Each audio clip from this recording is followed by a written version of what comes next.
শুনে আমার কি রকম মানসিক অত্যাচার করেছে, কিরকম ভাবে আমার পিটাইছে, এখনো সেই মায়ের এখনো সেই বাড়ির দাগগুলো এখনো পিঠে আছে।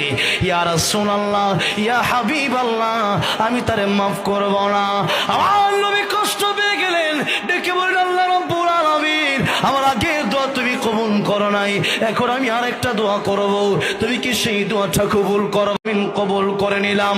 বিনিময়ে তার মাকে আমি পাওয়ার দিয়ে দিলাম, কবরের আযাব দেখার মতো ক্ষমতা আমি আল্লাহ তার মাকে দিয়ে দিলাম। জোরে বলেন আল্লাহু আকবার।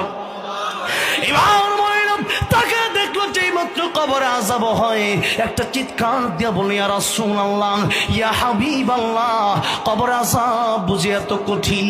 ইয়া রাসূলুল্লাহ, বুঝতে পারি নাই। ইয়া রাসূলুল্লাহ, কবরে আযাব বুঝি এত।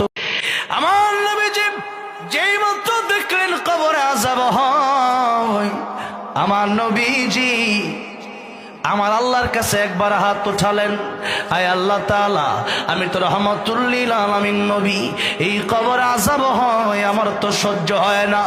আয় আল্লাহ রাব্বুল আলামিন, কবর আযাব কি মাফ করে দেওয়া যায় না? আয় আল্লাহ, মেহেরবানি করে কবর আযাব তুমি মাফ করে দাও। সাহাবীরা বললেন আমিন। নবী